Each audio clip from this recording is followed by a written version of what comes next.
Hello everyone, this is the abdominal injury overview for EMT 200. We're going to go through the different types of abdominal injuries, review the difference between hollow organs and soft organs, blunt and open injuries to the abdomen, and then we're going to talk about injuries to the kidney and the genitourinary system. But first, there's one thing I want you to remember, is that unexplained shock and unexplained hypotension in a trauma patient is most likely an abdominal injury. The patient is bleeding into the abdomen. So these can be tricky to find. Sometimes they can be delayed. But when you're assessing your patient and they look like they're in shock, but you can't find an injury, then it's most likely in the abdomen. The other thing I want you to remember is that pain from abdominal injuries can be referred to other areas. So an injury to one area of the body may present with pain somewhere else. So, for example, if there's a lacerated spleen, an injury to the spleen can cause pain in the left shoulder. An injury to the gallbladder can cause pain in the right shoulder. So if you have a patient in shock with a shoulder injury, suspect that a splenic injury is likely. It should be high on your list of differentials as a cause. So in the abdomen, there's also hollow organs and solid organs, and they cause different problems when they are injured. So the hollow organs include the stomach, the intestines, the ureter, the bladder, and when these are injured, they spill contents into the abdominal cavity. And these are either food that's being digested or waste products, and when they spill into the abdominal cavity, they can cause an infection. They inflame the peritoneum, which causes peritonitis, and that is a life-threatening emergency. Solid organs bleed, and the kidneys, they filter blood. The liver also filters blood, and the spleen filters red blood cells, and the pancreas also releases digestive juices, but that can bleed also. And these are all big sources of bleeding. And so when these are injured, this can cause the signs of shock with hypotensive, pale skin. They might have diffuse abdominal pain. So with the abdominal injuries, you can also have blunt or open injuries. Blunt is the most common. If you're injured in a motor vehicle crash, there's a high risk of blunt injuries, maybe an assault. Open injuries are more often the cause of like a firearm or a stabbing.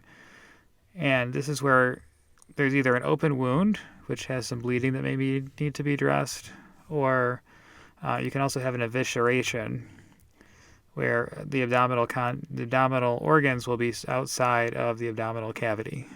So it's usually the intestines. So with the blunt injuries, we want to always inspect the abdomen, especially if there's a motor vehicle crash. We always want to inspect the abdomen, look for the seatbelt marks, so we're actually looking for bruising around where the seatbelt was. We also want to inspect the steering wheel. And with the steering wheel, there's an airbag that's deployed. We want to lift up the airbag and look under us. We're looking for steering wheel deformity.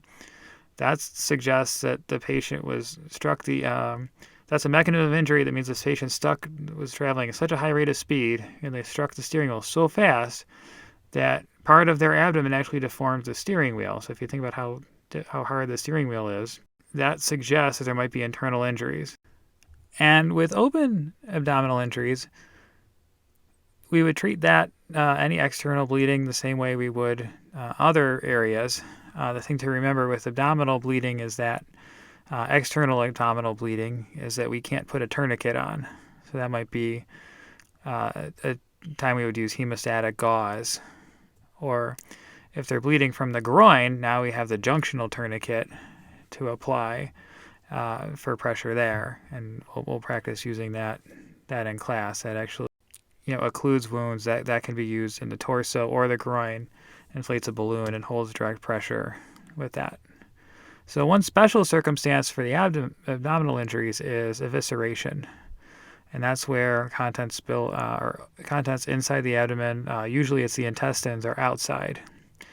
And the thing to remember, this is a distracting injury. This will draw your attention. And the patient may be injured from something more than that. They may have a compromised airway, and that's some of your attention goes to the abdominal contents, or the abdominal organs. So just remember that may not be their most serious injury. And the treatment for that is to use a moist dressing. So take one of the big trauma dressings, soak it with sterile saline, cover it, and then we would place a bandage over top of that, maybe an occlusive dressing. So like a big, maybe use the inside of the package that the trauma dressing came in, which would be sterile, to cover that area. If the patient has an airway compromise, if they're in shock, we should initiate transport before doing that. Do that on the way.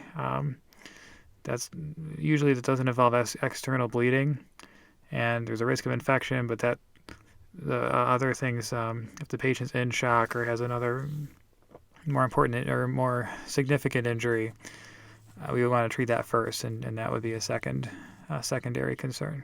So when the patient has an injury that involves fluid, either abdominal contents or blood, escaping out, it affects the peritoneum, which causes inflammation. And when we're doing our assessment, we're looking for the rigid abdomen.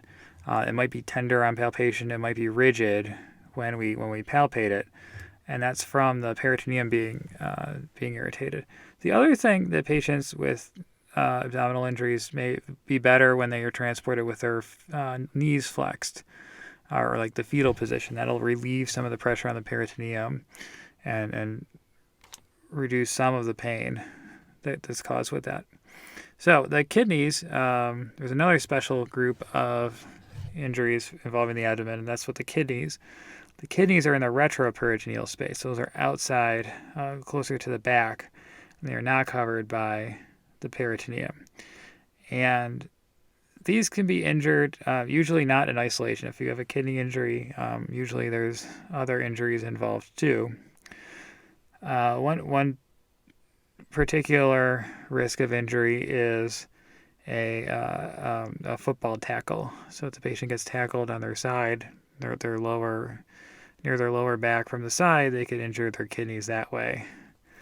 And one of the signs of a kidney injury would be blood in the urine or painful urination. So that if they have that suggests a kidney injury. So one other special type of injury from the abdominal and GU area is the genitalia, and this can also be distraction. So this is going to grab your attention when you're doing your assessment. Remember, go back, assess the airway. This may not be the injury that's most likely to kill them. So, and we're really going to treat injuries to the penis or the vagina the same way that we would do any other soft tissue injury. We would want to just control external bleeding, dress things if there's an amputation or an eviscera, an avulsion. Just try to protect the skin as best we can. With female, we'll discuss more with GYN. If there's a concern about sexual assault, we want to just protect, maintain dignity, provide good therapeutic communication. Just dress outside the vaginal area with a sterile dressing to stop bleeding. And again, we're going to encourage the patient to not change into any clothes. If there are any clothes, we would take those in a paper bag with us. Discourage her from taking a shower. And strongly encourage her to go to the hospital and go to the hospital that has forensic nurse examiners. But for the most part, we're going to treat those as we would any other soft tissue injury. So that's the abdominal and GU overview. Thank you for listening and take care.